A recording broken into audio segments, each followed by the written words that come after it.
한번 인사 나누고 말씀 함께 보도록 하죠. 3일 동안 평안하셨습니까? 네, 감사합니다. 오늘 날씨가 낮에도 여전히 오늘 새벽에는 좀 쌀쌀하다 싶어가지고 좀 긴팔을 꺼내 입어야 되나 했는데 낮에는 또 너무 더워서 다시 짧은 팔을 입어야 되겠다 생각을 했습니다. 우리 아침 저녁으로 이 기온차가 커가지고 우리 또 몸에 이상이 생기지 않도록 건강관리 잘 하실 수 있기를 바라겠습니다. 오늘 함께 보신 본문으로 우리는 홍해를 건넌 백성입니다 라는 제목으로 오늘 홍해를 건넜다는 게 무슨 뜻인가 대충 아시겠습니다만 오늘 사도 바울이 뭘 얘기하는가 하는 것을 좀 보려고 합니다. 이제 로마서를 여러분 이제 오늘부터 6장이잖아요. 6장, 7장, 8장까지가 이제 한 덩어리입니다. 굉장히 중요한 덩어리인데 이 6, 7, 8장을 우리가 온전히 이해하시려면 구약의 한 사건을 완전히 우리가 통으로 완벽하게 숙지하고 있어야 됩니다. 어떤 사건이겠습니까? 그렇죠. 출애굽 사건을 여러분 통으로 이해하셔야 됩니다.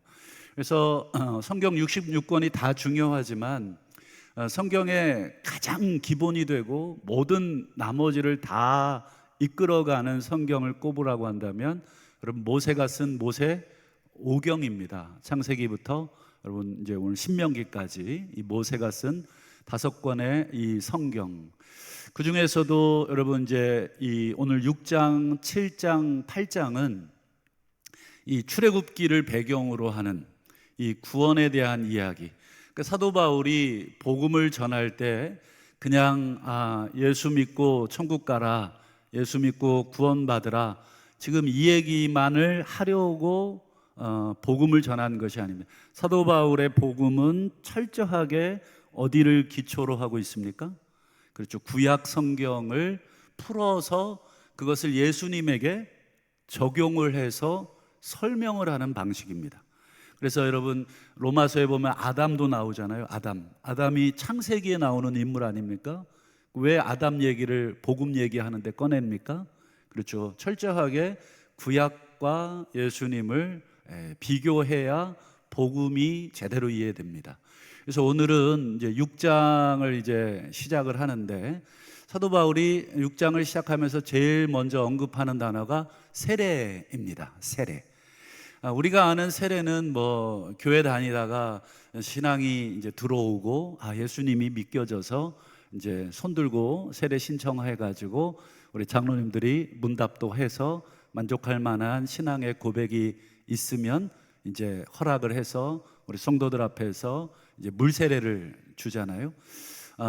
근데 사도 바울이 얘기한 그 세례는 단순한 물 세례를 받으라는 뜻이 아닙니다.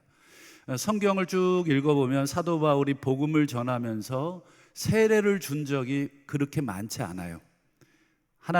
예수님이 나를 보내신 것은 세례 주라고 보낸 게 아니다. 그런데 세례를 하찮게 여긴 것은 아닙니다. 그러나 세례를 주고 안 주고 우리 주일날이나 1년에 2번 세례식을 하잖아요. 그런 물세례, 의식으로서 예식으로서의 물세례가 반드시 중요한 것은 아니다. 세례의 진정한 의미 그리고 세례를 받은 사람이 어떤 삶을 사는지가 중요하다. 오늘 그 얘기를 하고 있는 것입니다. 그래서 오늘 출애굽 과정을 우리가 조금 한번 먼저 복습을 하고 오늘 본문을 조금 들여다보겠습니다. 그럼 출애굽을 세 단어로 한번 설명을 한번 요약을 해보시겠습니까?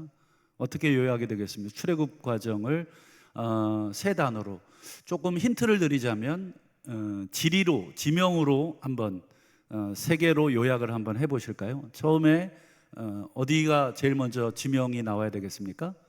그렇죠. 당연히 애굽이 나오겠죠. 그 다음 두 번째로 나와야 될 지명은 어디겠습니까? 광야라고 그럴 줄 알았어요. 광야 전에 홍해, 그렇죠. 광야도 중요하지만 홍해가 더 중요한 개념입니다. 그리고 이제 마지막 한 단어가 남았는데 그게 가나안 땅. 세 단어로 이 출애굽을 설명을 하셔야 됩니다. 애굽, 홍해, 그리고 가나안. 이 세 단계가 어떤 의미가 있느냐, 오늘 이 사도 바울이 6장을 통해서 그 부분을 이제 설명을 하고 있습니다. 여기에 이제 예수님이 들어오는 것입니다. 예수님이 지금 어떤 역할을 하셨고 예수님은 무슨 일을 하셨을까?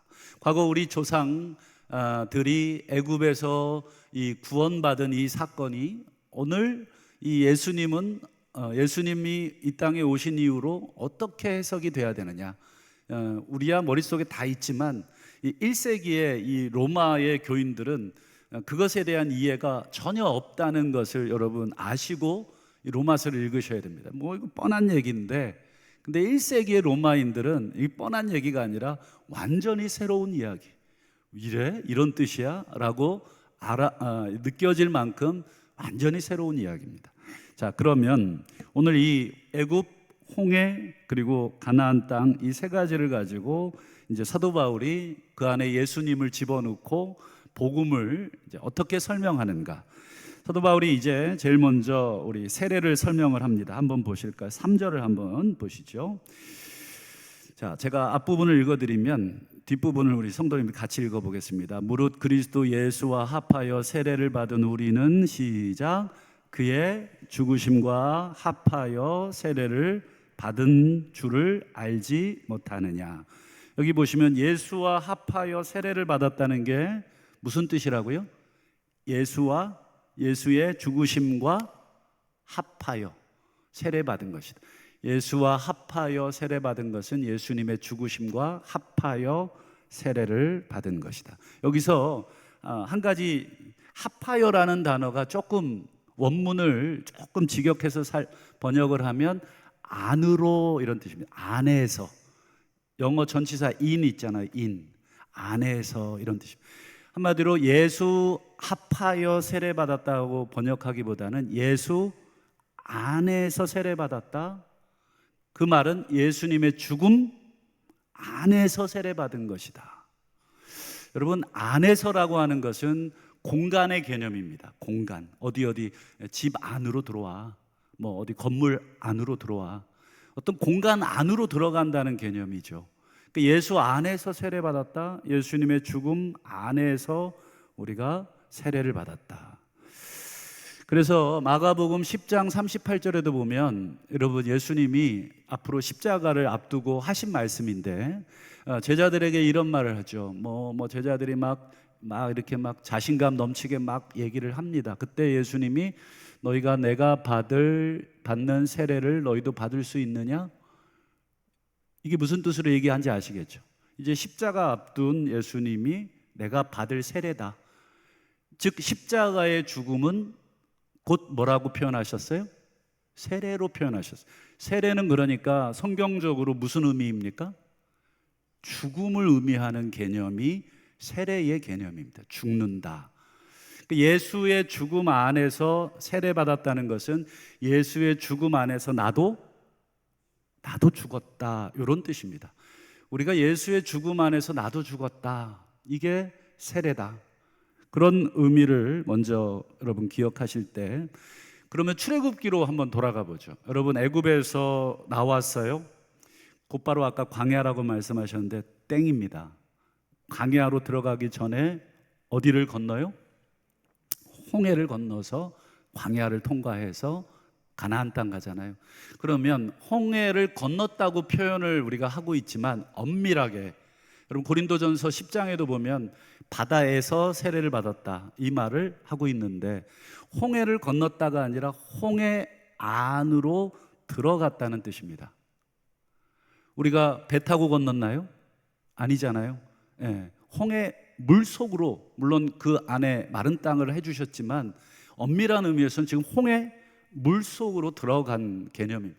여러분 밖에서 저 멀리서 누군가가 이스라엘 민족들이 홍해 안으로 들어가는 걸 보면 다들 뭐라고 하겠습니까? 다 혀를 차겠죠. 지금 뭐 하는 짓이냐고 막 혀를 차면서 다 죽으러 간다고 막 이러면서 막 보셨을 겁니다.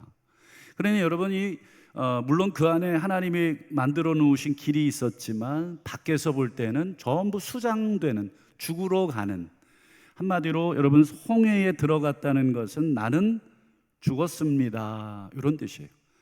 그러니까 애굽에서 나와서 가나안 땅으로 들어가기 전에 반드시 죽어야 된다, 반드시 죽음을, 홍해의 그 세례를 받아야 된다.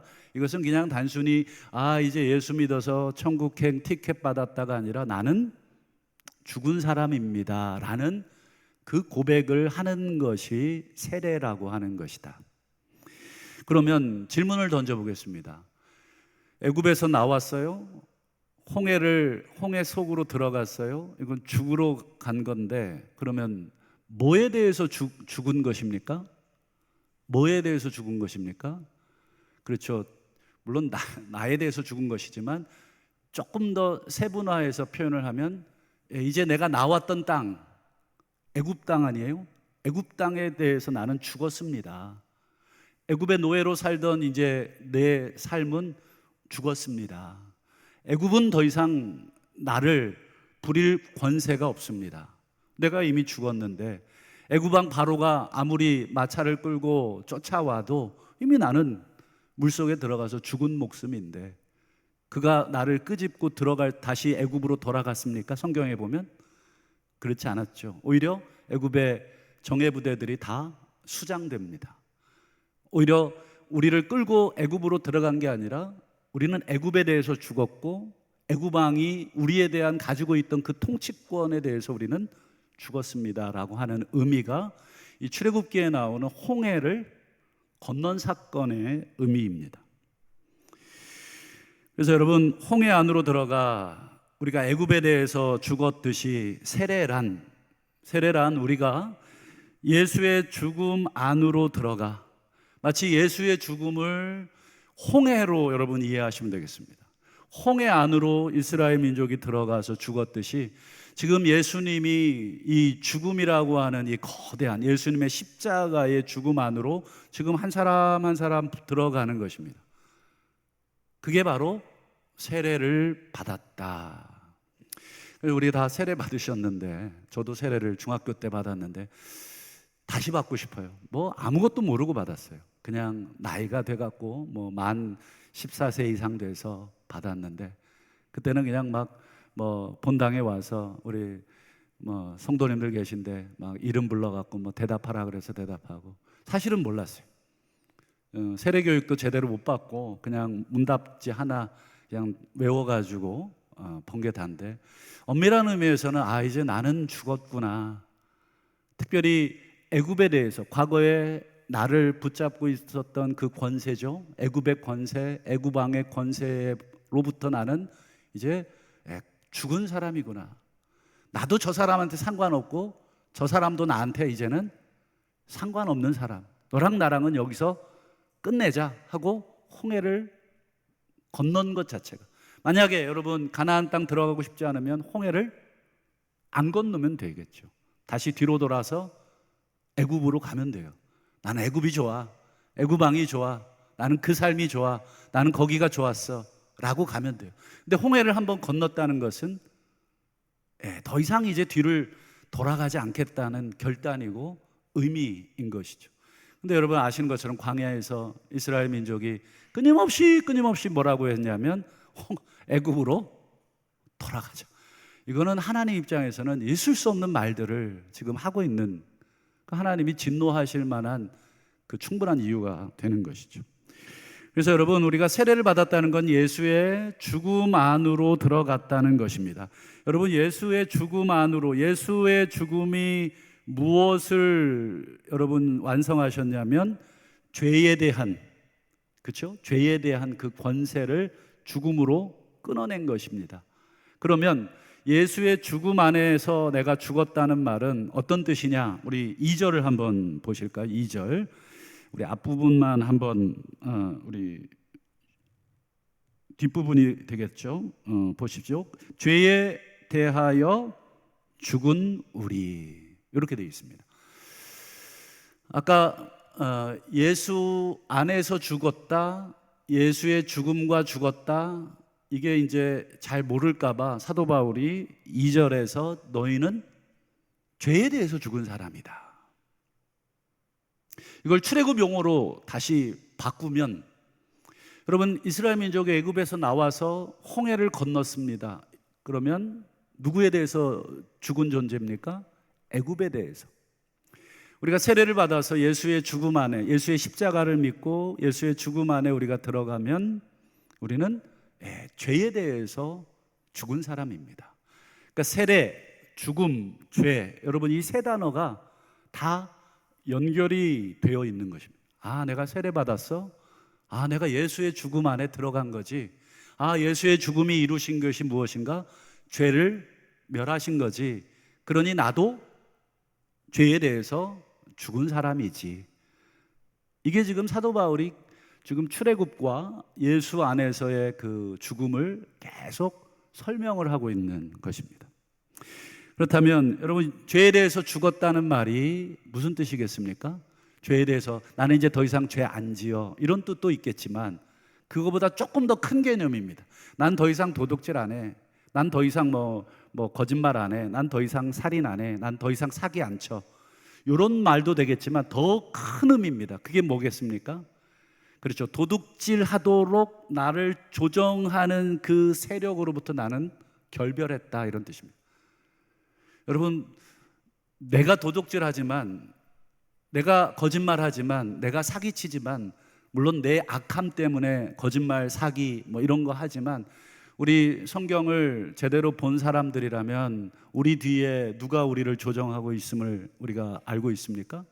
사탄이 끊임없이 우리를 계속 조정하고 있다는 것을. 그래서 우리가 도둑질하는 것도 물론 내가 도둑질을 했지만 내 뒤에 계속 죄가 영향력을 계속 끼치고 있다는, 탐심을 일으키고, 그리고 죄의 그 유혹 속에 계속 우리를 격동시켜서 결국은 사탄이 나를 사로잡아서 죄짓게 하고, 죄짓게 한 다음에 대번 뭐를 들이대냐면 이 율법을 들이댑니다. 그리고는 침을 넘겨가지고 여기 보라고, 너 죄졌다고. 그래서 이 율법이 선한 것인데 이 선한 것을 가지고 사탄이 우리를 죽이는 도구로 쓰고 있다고. 그게 지난 시간에 율법에 대한 사도 바울의 말씀이었죠. 한마디로 내가 죄에 대해 죽었다는 것은 더 이상 나는 죄의 종이 아닙니다. 죄가 내 삶을 마치 주인처럼, 내 삶의 왕처럼 나를 이래라 저래라 주관하고 있지만, 여전히 힘을 쓰고 있지만 나는 이제 그 사탄의 죄의 세력으로부터 거부할 수 있는 백성이 되었습니다. 이런 뜻이 죄에 대해서 죽었다는 것입니다. 때로는 죄에 대해서 또 죄의 세력에 굴복해서 또 우리가 죄를 짓지만 우리에게는 뭐가 있습니까? 그렇죠. 하나님의 은혜가 있어서 그 죄를 다시 해결할 수 있는, 그게 구약 성경에 나오는 제사제도입니다. 제사제도는 우리를 답답하게 하고 목 조아가지고 니네 이렇게 해라, 어우 너무 답답해요 하나님, 그게 아니라 구약의 제사제도는 우리가 죄를 지었을 때 다시 우리를 살려주시는 응급수술인 것입니다. 그러니까 너무 고마운 것이죠. 여러분 응급으로 수술이 필요한 환자가 있는데 응급실 가면 여러분 엑스레이 찍죠. 뭐 엑스레이는 아닌가요? 뭐 CT 찍죠. 뭐 MRI 찍죠. 온갖 피검사 다 하죠. 귀찮죠. 돈 많이 들죠. 하지만 그래야 정확한 진단과 그리고 수술이 되어서 내가 살아나듯이 제사는 그런 것입니다. 뭐 소 잡아라, 뭐 양 잡아라, 뭐 이렇게 잡아라, 저렇게 잡아라, 태워라, 뭐 어떻게 해라, 뭐 복잡합니다. 왜 그렇게 복잡하게 했는지는 모르겠습니다만 좌우간 그 과정을 통해서 하나님은 우리를 살리시려고 그렇게 하신 것이죠. 한마디로 죄에 대해서 죽었다라고 하는 것은 더 이상 이제 나는 죄의 종이 아니다라고 선언하는 것입니다. 그렇다고 죄가 떠나느냐? 그렇진 않아요. 죄는 여전히 우리 주위를 맴돌면서 우리를 삼키려고 합니다. 그러나 계속 우리가 밀어내는 것이죠.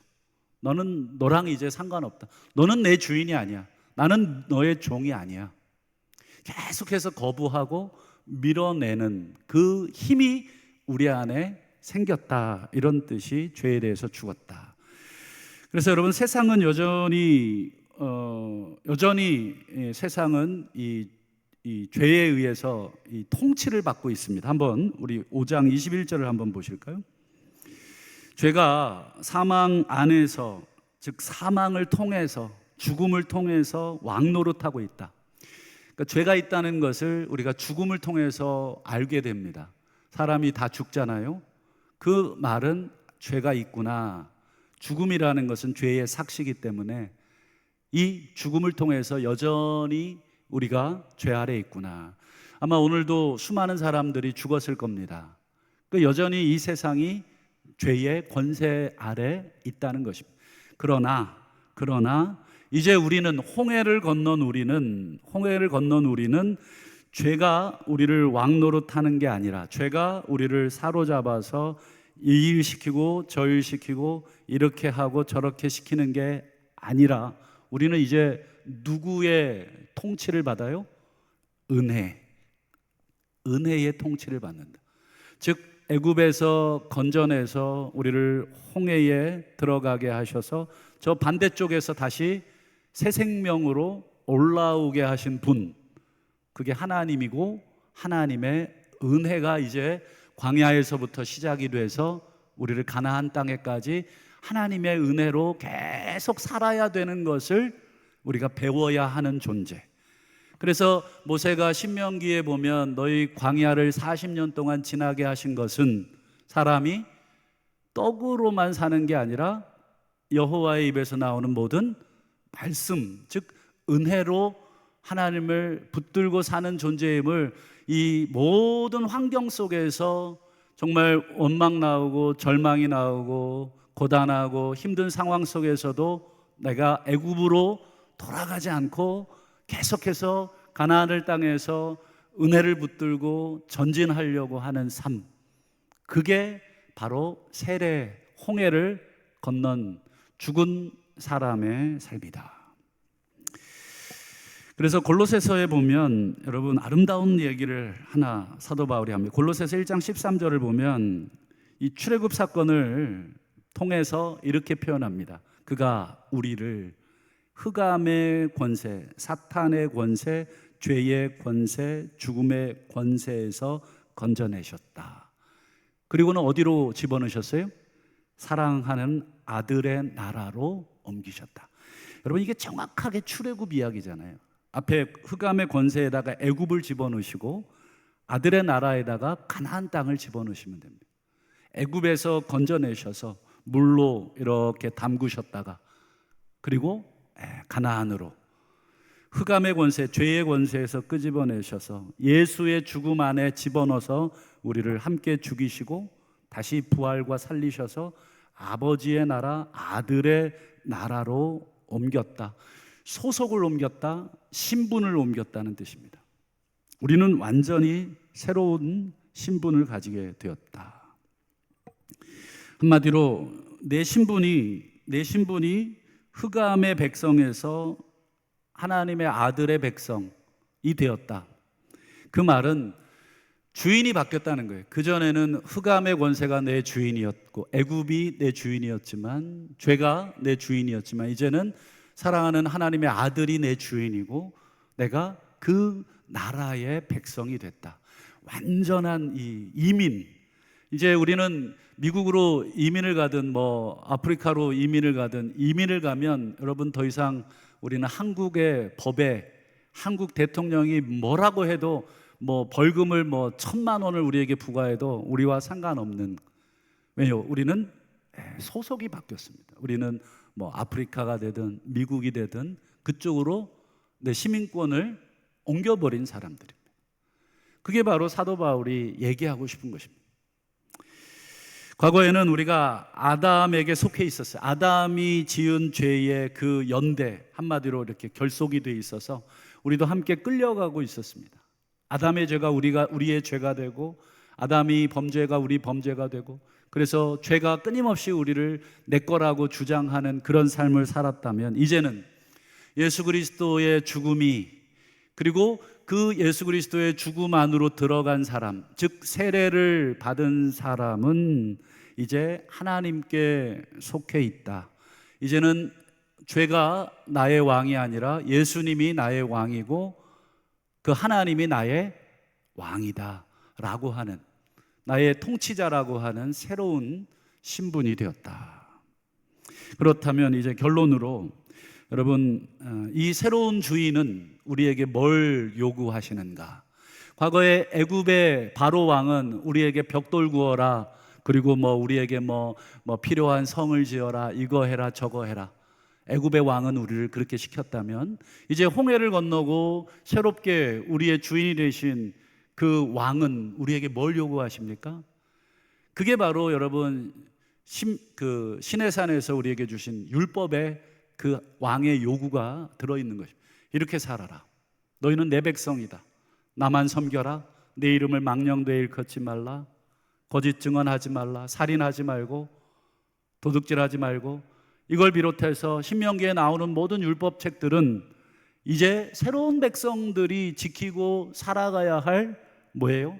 왕의 뜻이 되는 것입니다. 그러니 모세가 신명기에서 막 귀에서 피가 날 정도로 계속 지겹게 반복하는 게 무엇입니까? 여호와의 말씀을 지켜라. 이거 안 지키면 너네 끝장이다. 너 이거 안 지키면 애굽에서 왜 나왔냐? 애굽에서 나온 이유는 더 이상 애굽 왕의 법이 아니라 우리를 구원하신 그 하나님의 법으로 우리가 살도록 우리를 부르신 거야. 근데 왜 이거 안 지켜? 이거 지켜야 산다. 너 이거 안 지키면 너희들 다시 애굽으로 끌려간다. 이게 바로 이 신명기에서 모세가 아주 지겹게 반복한, 아마 신명기 전체가 다 그 얘기입니다. 이게 완전히 무슨 고장난 레코드처럼 이게 나이가 드시더니 이게 자꾸 같은 말을 반복하시나 싶을 정도로 이 모세는 같은 말을 아주 지겹게 반복합니다. 좀 그만 좀 하시라고 이렇게 얘기하고 싶을 정도입니다. 여러분, 이제 새로운 주인께서는 율법을 통해서 우리에게 모든 것을 싹 바꿔라.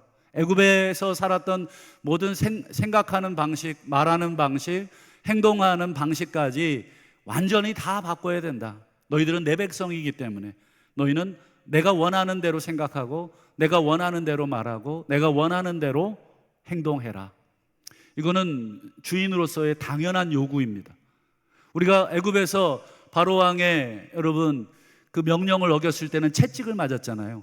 그래서 무서워서라도 지켰다면, 문제는 우리 하나님은 너무나 인내가 많아서 우리가 잘 안 지켜도 그냥 어르고 달래고 기다려주고, 물론 그 끝은 있지만 당장에 보응하시지 않으니까, 당장에 애굽왕 바로처럼 회초리로 등짝을 내리치지 않으니까 별로 무서워하지 않아요. 한번 생각해 보세요. 우리 하나님 말씀 여러분 별로 이렇게 중요하게 여기지 않아도 하나님이 기다리고 있다고 생각하시지 않고 별거 없네, 그냥 이렇게 살아도 괜찮네. 사실 이런 마음이 더 들 때가 많죠.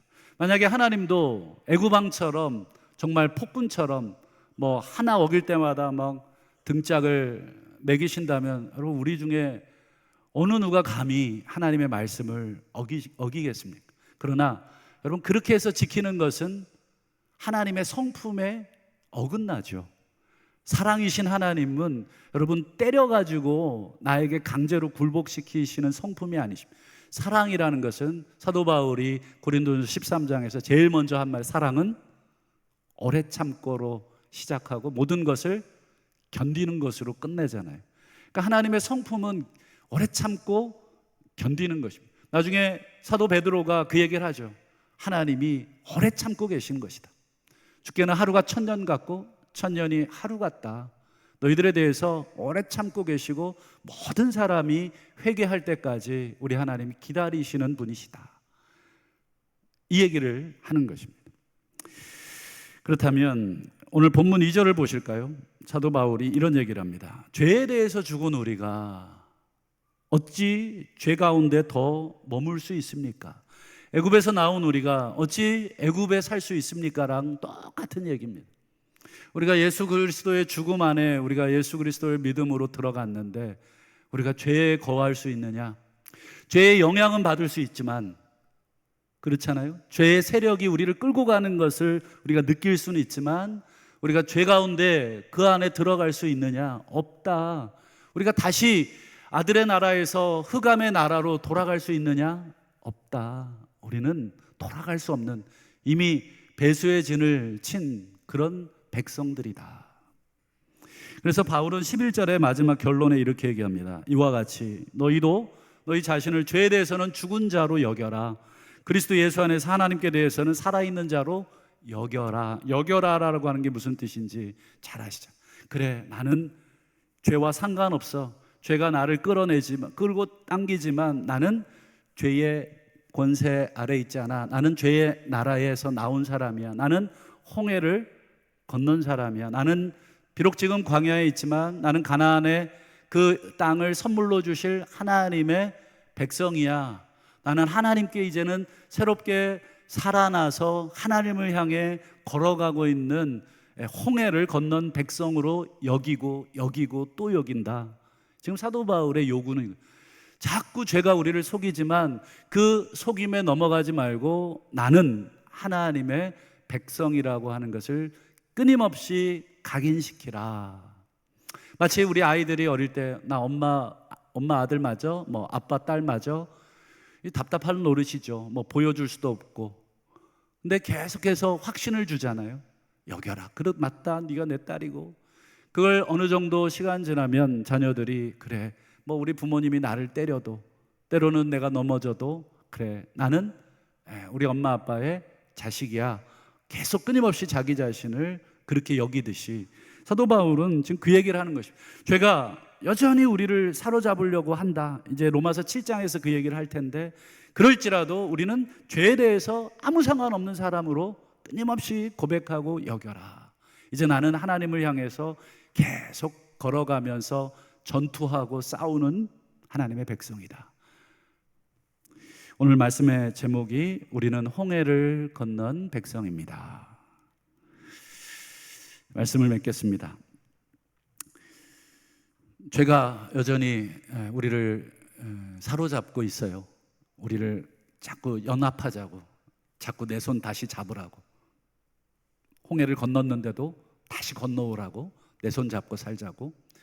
여러분, 죄가 우리를 어떻게 연합을 시키려고 합니까? 우리 로마서 1장 29절 31절을 한번 보세요. 이미 사도 바울은 로마서 1장에서 죄의 세력에 대해서 얘기합니다. 죄는 끊임없이 우리를 불의, 추악, 탐욕, 악의, 시기, 살인, 분쟁, 사기, 악독, 수군수군, 비방, 능욕, 교만, 자랑, 악을 도모, 부모 거역, 우매, 배약, 무정, 무자비. 여러분, 하나 속에 전부 다 뒤에 뭐가 있냐면 죄의 세력이 있는 것입니다. 이건 죄의 열매들인 것입니다. 지금 열거된 이 1장에 열거된 이 수많은 목록들은 죄의 열매입니다. 뿌리는 같아요. 죄의 권세라고 하는 뿌리인데 어떤 사람에게는 불의로, 어떤 사람에게는 시기로, 어떤 사람에게는 분쟁으로, 어떤 사람에게는 비방으로, 어떤 사람에게는 능욕과 교만으로, 자랑으로, 그 열매가 다 다르게 나타나는 것입니다. 그러나 전부 그 열매의 근원으로 쓱 모아서 들어가 보면 전부 그 뿌리에는 뭐가 있습니까? 사탄이 다 그 사람에게 영향을 미치고 있는 것입니다. 그러면 여러분, 내가 죄의 종인지 하나님의 종인지 뭘 보고 알 수 있습니까? 내가 죄의 권세 아래 있는지 하나님의 권세 아래 있는지 뭘 보고 알 수 있습니까? 뭐 기도 한 1000시간 하고 성경 한 만독하면 하나님 권세 아래 있는 사람이고, 반대로 그렇게 못하면 죄의 권세 아래 있습니다. 아니요. 여러분, 성경은 그걸로 내가 누구의 권세 아래 있는지를 알 수 있다고 얘기하지를 않고, 성경은 뭘로 알 수 있다고 얘기합니까? 예수님께서도 그 얘기를 하셨죠. 열매로 나무를 알아야 한다. 열매로 안다. 내가 죄의 종이, 내가 죄의 영향을 받고 있는지, 내가 아무리 교회 열심히 다니고 아무리 성경 많이 읽고 아무리 기도 많이 하고 아무리 뭐 찬송 많이 해도 결국은 내 삶의 열매가 죄의 열매를 맺으면 나는 여전히 죄의 권세 아래 있고, 또 반대로 하나님 기뻐하시는 열매를 맺으면 하나님 권세 아래 있다. 그게 바로 로마서 6장 20절, 21절, 22절입니다. 너희가 죄의 종으로 있을 때 그때 무슨 열매 맺었냐? 무슨 열매 맺었냐? 아까 우리 사도 바울이 1장에서 얘기한 그 열매들이 내 삶에 있다면, 뭐 내가 하나님 말씀을 뭐 가지고 있고, 내가 유대인이고, 뭐 내가 뭐 아브라함 자식이고, 내가 뭐 어떤 걸 갖다 대도 내가 이런 모습을 가지고 있으면 죄의 종이다. 그래서 예수님이 십자가에 달릴 때 뭐 대제사장 또 장로들에게 엄히 꾸짖었죠. 너희가 지금 죄의 지금 종이다. 지금 예수 그리스도를 제대로 보지 못하고 그를 향해 이를 갈고 죽이려고 하고 비방하고 시기하고, 여러분 그건 도무지 하나님의 그 열매일 수가 없는 모습인데, 지금 계속 그런 일들을 벌이고 있으면서 나는 여전히 하나님 자녀라고 나 혼자 착각하는 것이다. 이게 지금 얘기입니다. 그 다음 22절 보세요. 그러나 이제 너희가 죄로부터 해방됐어요. 죄로부터 죽었습니다. 그래서 하나님께 종이 되었습니다. 그러면 종이 되어서 거룩함에 이르는 열매, 그 마지막은 영생, 거룩함에 이르는 열매. 성경에 보면 거룩함에 이르는 열매를 크게 두 가지로 얘기합니다. 첫 번째는 성령의 열매, 두 번째는 빛의 열매. 성령의 열매는 여러분 잘 아시는 것처럼 사랑, 희락, 화평, 오래 참음, 자비, 양선, 충성, 온유, 절제. 이 열매들이 우리 안에 있느냐? 내가 신앙생활하면서 내가 이런 열매를 맺느냐? 아니면 못 참고 막 분쟁하고 싸우고 비방하고 또 수근수근하고 악덕을 가득히 품고 있느냐? 아니면 인내하고 오래 참고 화평하려고 그러고 자비를 베풀려고 그러고 이러고 있느냐? 이 열매로 나의 주인을 알아보는, 내가 어떤 나무인지를 알아볼 수밖에 없다. 빛의 열매는 무엇입니까? 착함, 의로움, 진실함. 이게 빛의 열매들입니다. 그 열매들이 우리 안에 있느냐? 말씀을 맺겠습니다. 우리 교회가 또 우리 사회가 또 우리 가정이 이제 우리는 홍해를 건넌 자들로서 다시금 죄의 권세가 아니라, 죄의 권세가 우리를 끄집어 당겨도 우리는 단절하고 하나님을 향하여 의로운 열매를 맺는 백성이 되어서 주님께서 원하시는 그 열매를 가득 가지고 우리가 하나님 앞에 서는 그런 아름다운 성령의 사람들, 빛의 자녀들이 다 되시기를 주의 이름으로 축원합니다. 아멘. 기도하겠습니다.